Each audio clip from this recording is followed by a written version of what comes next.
Welcome back, travelers, to Legendary Lore, where we've just hit a point where the Heroes and Reckoners' whole deal is coming to a head. Currently, Maronar is elbow deep in the Hijitsugu's eyes, or rather his eye sockets, and Toshi and Kiku are in his grasp. Obviously, being stabbed in both eyes blinds the ogre and causes him to drop them. I actually brought the book here, and I'm going to read what happens from all that taking place. Damn it. Yes.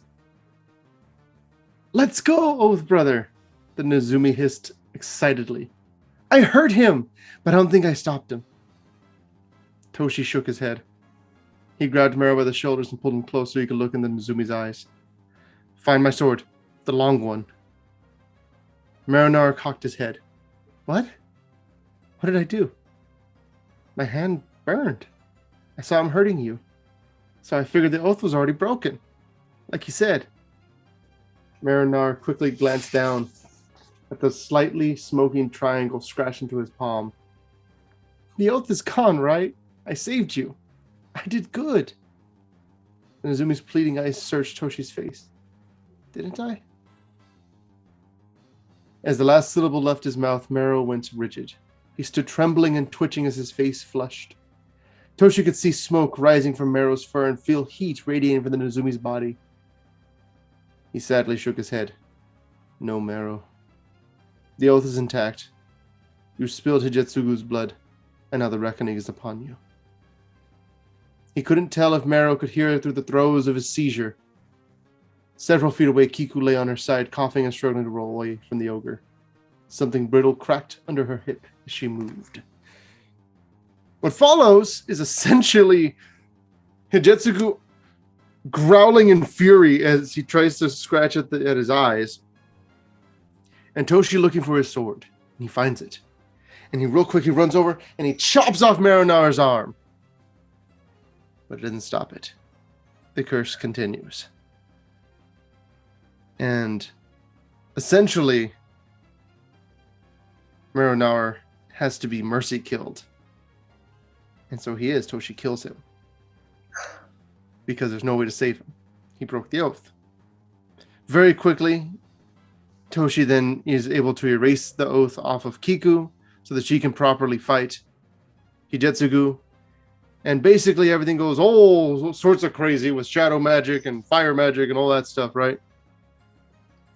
But who cares without Maronar?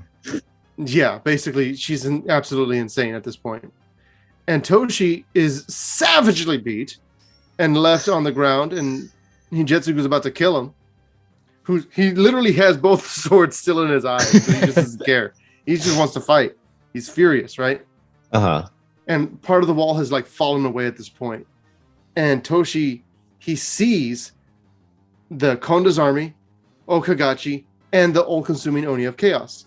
The Oni of Chaos is devouring all these ghosts, right? But as Okagachi gets closer, he notices the all-consuming Oni starts to run away. Oh, no. So Toshi sees that and he goes, wait! Hijitsugu, listen, don't kill me.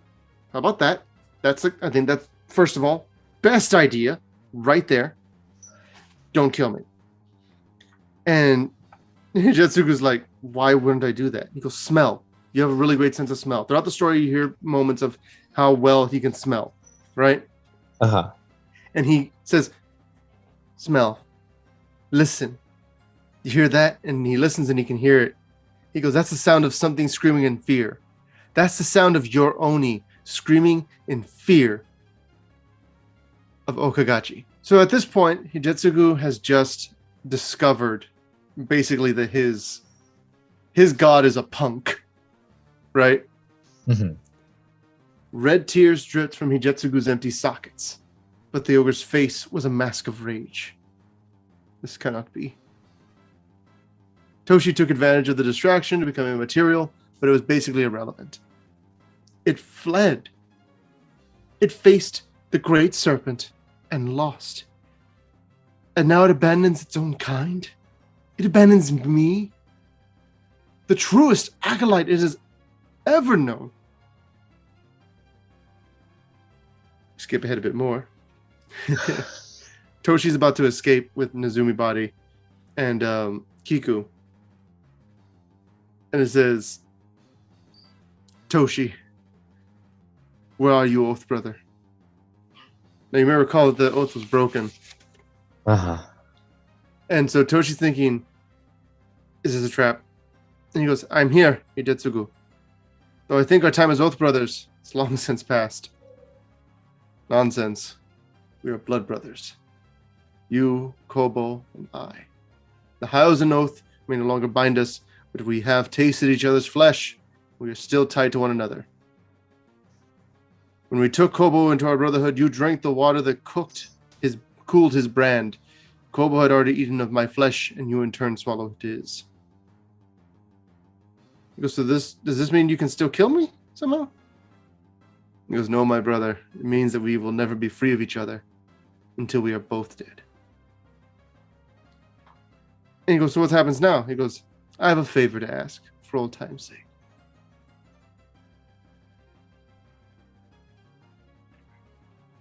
Let's find out what that favor exactly is. So basically, Hidetsugu's really, really upset, but he gets that whispered deal, right?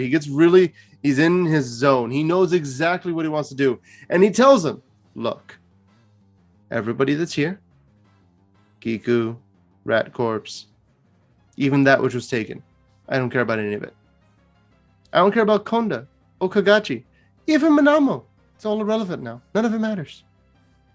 Do whatever you want. I just need one thing from you. I won't kill you. I just need this one thing. Can you guess what that one thing is, Joe? What is that? He asks Toshi, because he knows he can teleport, take me to the spirit realm, to the Oni of all-consuming chaos's shrine in the spirit realm, where it most likely ran away to, so I can confront it. Oh, snap. What follows is essentially Toshi takes this blind ogre to fight to the death with a god. and basically Hidetsugu tells him, don't wait for me. This is where I belong. And the Hidetsugu just starts savagely beating his own god and eating it. He's eating the Oni of all consuming. Yes. It's like, how do you like it? So he's just doing it. Like, because he lost all respect the moment it wimped out. Yeah. Because Hidetsugu's whole thing was that he was giving things to make it stronger, and that it was still too weak to face Okagachi. So more than fighting all those other battles, he wanted revenge for the betrayal of his faith. And so he's able to, Toshi's able to save everybody. He leaves them there. That's the end of Hidetsugu's story in the original novels. It's fitting. It's very fitting. And so he leaves them. He goes. He gets that which was taken. Gets on his moth, which Joe now knows is a real thing. I showed him an actual picture of it. Yeah, the moths are real. Like, there are actual samurais riding moths. I'm going to put them up right now. That's real. Ricky wasn't lying. They ride moths. And so Toshi basically gets momentarily captured by Orochi, and he sees him summon Jugan, which is the green dragon. Mm-hmm. And then he escapes and discovers that which was taken has turned the Orochi that had basically taken it from him into salt. And he can hear a voice from within that which was taken that says, release me. And then he starts getting dreams about all the bad things he's done. He suddenly gets a conscience. Oh no, Loki with a conscience. He basically got a Disney Plus series. Well, here's the thing. That's completely out of character for Toshi. Because Toshi, he was able to rationalize all the things he did before. But now, suddenly he's seen Kobo. He's seen Meronar. Even Hijitsugu. And then he realizes something.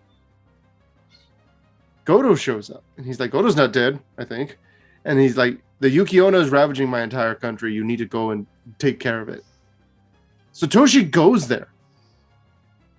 And he leaves that which was taken in Jukai. And then we find out about Mochi's plan. Mochi is going to send all of the Orochi into the path of Okagachi so they can get eaten. What's Mochi's game here? Yeah, you would think that, right? So while he's in the mountains, Night's Reach appears to Toshi and says, "You're being manipulated. I can't tell you who exactly, but it's definitely the blue guys." And so Toshi goes, he reclaims the Yuki Onna, who had been destroying both sides of the armies, and then he uses it. He reaches through his dream, and he freezes the leader of the Soratami, Uyo, completely solid and kills her. He then releases the Yuki Onna back into the heart of the frost where she belongs. So that's returned basically back to balance. But think about it, Joe. Because night and dreams are kind of connected. So apparently, in addition to having teleportation, the ability to turn invisible, the ability to cause silence, the ability to control the cold, he can now also affect dreams Freddy Krueger style. And use that power to basically pull back on a psychic link, reach across, and use his ice powers on a Soratomi in the sky. Because he wasn't overpowered enough. The moth sound a lot more real now. Yeah, this sounds a lot more reasonable. But then he goes back. Konda is now in Jukai as well. And he realizes, okay, so there's the Orochi, there's the Soratami, there's the Konda's forces, but I need to get that which was taken out of here. And then that which was taken gets kind of like rattled, and it sends out a beam of light, and everyone notices it, and so they're all going towards it. And Toshi knows that he can't get some random moth to help him. Oh no. So he does the only thing he can remember. He teleports that which was taken through Night Reach's realm. Oh no. Now, what was he supposed to? What was the one thing he was told? That was like his one rule. So the Myojin basically forcefully ejects him out, Toshi, and that which was taken saves him from being basically obliterated from the difference between going from spirit to mortal realm. Mm-hmm. And it's there he arrives in the Jukai with Michiko and the Kitsune. We're going to see how all this resolves in the next episode. Meru Nawa. R.I.P. Oh, such a good boy.